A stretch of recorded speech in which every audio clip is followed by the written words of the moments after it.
Welcome to Language Swap, everyone, a fun way to learn English. We are so excited to have you join us today. Hey, everyone. Welcome back. I'm Alex. And I'm Sally.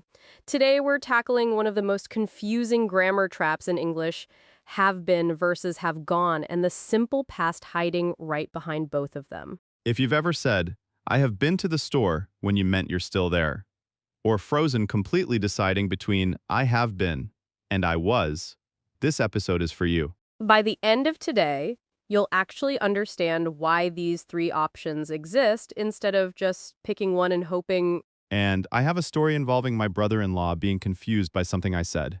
So let's get into it.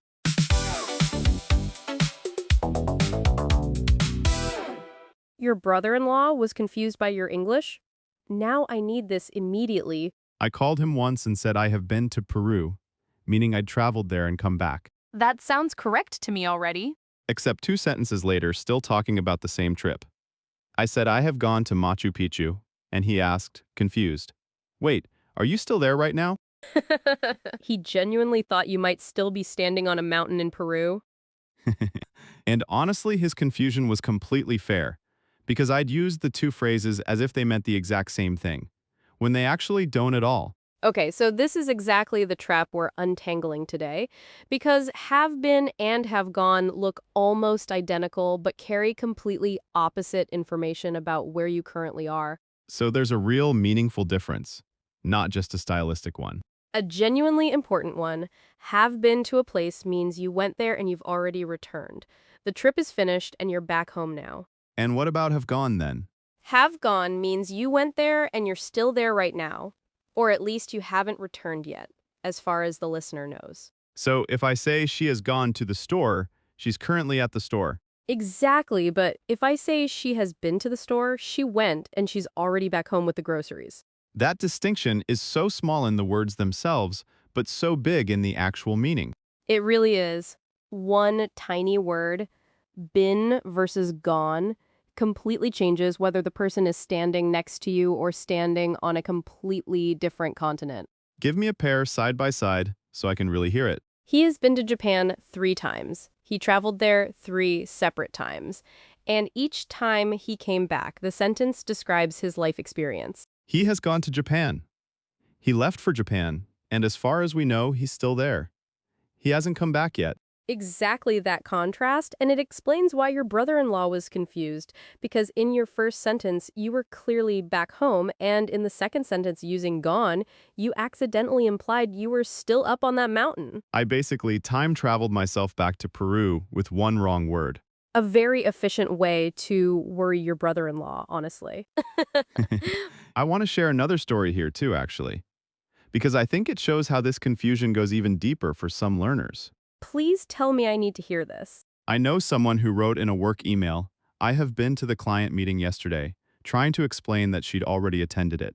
That sentence has a different problem, actually. Do you know what it is? I genuinely don't. It sounds fine to me. The issue is combining have been, which is present perfect, with yesterday, which is a specific finished time in the past. The two don't belong in the same sentence. So the mix itself is the mistake, not have been on its own. Exactly. Present perfect connects the past to now without naming an exact time. Yesterday names an exact time, which pulls you into simple past territory instead. So what should she have said? I went to the client meeting yesterday using simple past because yesterday is specific, or I have been to several client meetings this month using present perfect because this month is still ongoing and unfinished. That distinction between finished time and ongoing time feels like the real heart of this whole topic. It really is. Present perfect exists specifically for actions connected to now without pinning down an exact past moment. The moment you add a specific finished time word, you almost always need simple past instead. Give me some of those specific time words so I know which ones trigger simple past. Yesterday, last week, in 2019, 2 days ago, all of these name an exact finished point, so they pull you towards simple past. I went, I saw, I finished. And the words that go with have been or present perfect generally? Ever, never, already, Yet so far, recently, without a specific date attached, these all keep the connection to now open rather than closing it into one finished moment. Have you ever been to Italy? I've never been to Italy. Both open-ended, no specific closed moment. Exactly right. Compare that to I went to Italy last summer, which names one specific finished trip. I want to try one. Give me a sentence with a blank, and I'll pick have been, have gone, or simple past. Okay, she to London for a business trip. She'll be back next week. Has gone. She has gone to London. She's currently there, hasn't returned yet. Correct. The phrase she'll be back next week confirms she's currently still away. Let's try one more example here. I to 3 concerts this year already. Have been. I have been to 3 concerts this year. Ongoing year connects to now. No specific finish date attached. Correct. Again, this year is still happening, so it stays connected to the present. One more, and make this one harder. We dinner at that new restaurant last Friday. Went simple past because last Friday is a specific finished point in Perfect. time. That's exactly the trigger. The specific date pulls the whole sentence into simple past territory. This is actually starting to feel like a real system instead of just memorizing individual sentences. That's exactly the goal. Once your brain learns to scan for those trigger words, yesterday versus ever versus this year, the correct tense mostly picks itself. I want to bring up since and for too, actually, because I think they belong in this same conversation. Absolutely. They're basically the fuel that powers present perfect sentences about duration. Do you know the difference between them? I think for is for a length of time, and since is for a starting point. Exactly right. For pairs with a duration, for 3 years, for 2 weeks, for a long time. Since pairs with a specific starting moment, since 2019, since Monday, since I moved here. I have lived here for 5 years versus I have lived here since 2019. Both correct, both present perfect, just measuring the same span of time from 2 different angles, one counting the length, one naming the starting line. I definitely used to say since 3 years constantly, mixing them up completely. That's one of the most common mistakes across almost every language background, honestly. The logic feels interchangeable in a lot of other languages, but English keeps them strictly separate. I have one more confession, actually, since we're deep into these already. Oh, there's more? I thought your brother-in-law's Peru worry was the whole tragedy for today. In a job application, years ago, I wrote, I have worked in marketing since 5 years. Oh no, that combines the exact 2 mistakes we just covered in one single sentence. I combined a since for error with a slightly awkward tense choice, all in my professional introduction to a potential employer. What should it have said? I have worked in marketing for 5 years, using for because 5 years is a duration, not a starting point. Did you get that job at least? I actually did, which tells you one grammar slip in an application doesn't necessarily end everything. That's honestly comforting in the same reassuring way your friend's correct medicine sentence was comforting in our last episode. I'm building quite the personal collection of grammar disasters that somehow all worked out fine in the end. I want to share one more. Actually, this one about have been combined with ing since I think it deserves its own moment. Oh, present perfect continuous. That's a whole extra layer of confusion on top of everything else. A friend of mine, describing her job search, said, I have applied to 20 jobs this month, and separately said, I have been applying to jobs this month. Both of those sound correct to me, actually. What's the confusion? She wasn't sure which one to use, and honestly, neither was I when she asked me. That's actually a great question because they're subtly different in emphasis, even though both are grammatically correct. What's the actual difference between them? I have applied to 20 jobs this month emphasizes the completed result, the number 20 applications sent, done. And what about the continuous version specifically? I have been applying to jobs this month emphasizes the ongoing process itself, the effort continuing over time without focusing on an exact final count. So one highlights the result, the other highlights the journey. Exactly that distinction. If you want to sound accomplished with a specific number, use simple present perfect. If you want to emphasize effort and ongoing struggle, use the continuous form. I have been studying English for 2 years, versus I have studied 12 English books. Exactly right. The continuous version centers the process, the studying itself as an ongoing activity. The simple version centers the completed count, 12 specific books finished.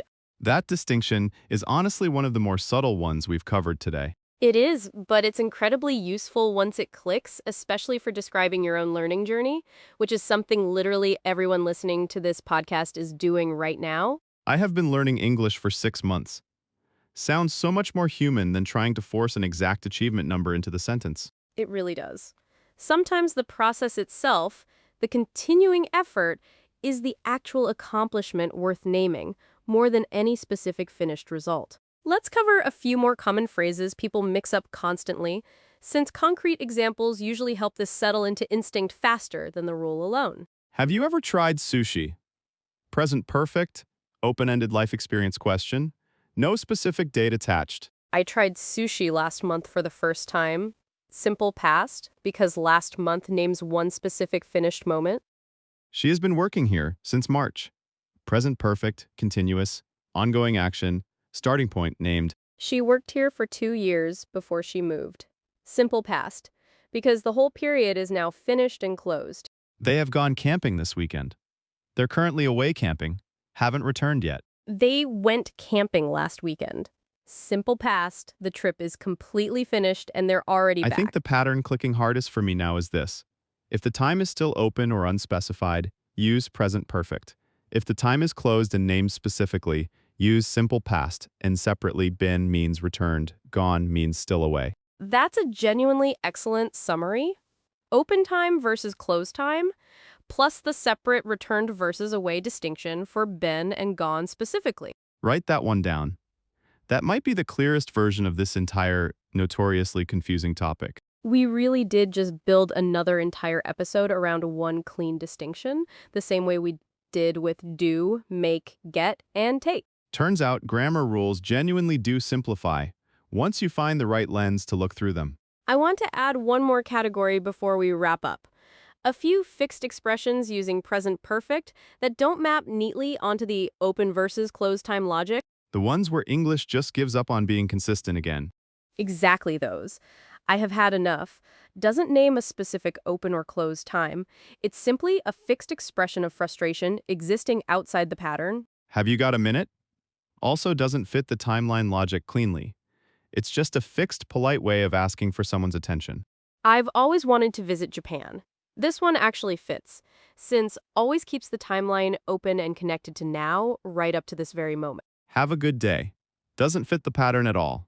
It's simply a warm, fixed expression that exists completely on its own. Which is honestly reassuring, in the same way it was with our other verb pairs. Even the strange exceptions occasionally connect back to the logic, even if the thread gets thin sometimes.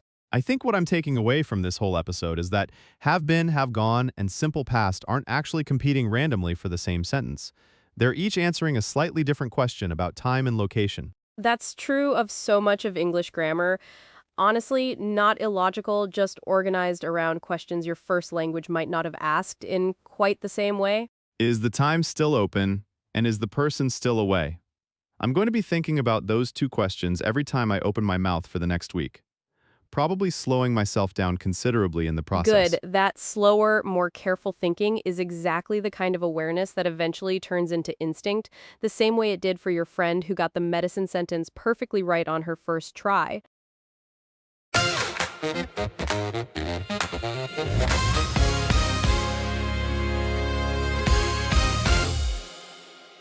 All right, let's do our word tour for today. Let's start with have been. For completed trips you've already returned from. I have been to Peru, traveled there, already back home now. Have you ever been to Italy? An open-ended life experience question. I have never been to Africa. Life experience, no specific close date attached. Now, have gone for someone currently still away. She has gone to London, currently there, hasn't returned yet. They have gone camping this weekend, still away as we speak. Simple past for specific finished named moments in time. Yesterday, last week, in 2019, 2 days ago, all trigger words for simple past. I went to Italy last summer. One specific, closed, finished trip. Since and for measuring duration 2 different ways. For pairs with a length of time for 5 years, for 2 weeks, since pairs with a starting point, since 2019, since Monday, since I moved here. Present perfect continuous for emphasizing ongoing process over finished results. I have been applying to jobs this month. The effort and process, not a specific final count. I have been studying English for 2 years. The continuing journey itself as the accomplishment. Present perfect trigger words that keep the timeline open. Ever, never, already yet. So far, recently, without an attached date. And the fixed expressions that don't follow the logic cleanly? I have had enough, a fixed expression of frustration outside the pattern. Have you got a minute? A fixed, polite way of asking for attention. Have a good day, a warm, fixed expression existing completely on its own. Your challenge this week, write 5 sentences about your own life, using have been, have gone, or simple past, and check each one using the open versus closed time test. If you catch yourself mixing up since and for the way Alex did in that job application, that's honestly proof you're paying close attention now. And if you've ever accidentally left yourself stranded on a mountain in your family member's imagination, you're in genuinely excellent company. We should probably start a support group specifically for people whose parents have worried about them being trapped somewhere due to a single verb tense. I'd genuinely attend that meeting. I have a feeling the room would be larger than anyone expects. It's honestly one of the most human parts of language learning. This specific kind of mistake, you're not confused about vocabulary, you're confused about time itself, and time is confusing even in your first language sometimes. That's such a comforting way to frame it. It's not that English is uniquely cruel. It's that describing time accurately is genuinely difficult in general. Exactly. English just happens to make you choose explicitly between open and closed time, present and past, returned and still away every single time you speak.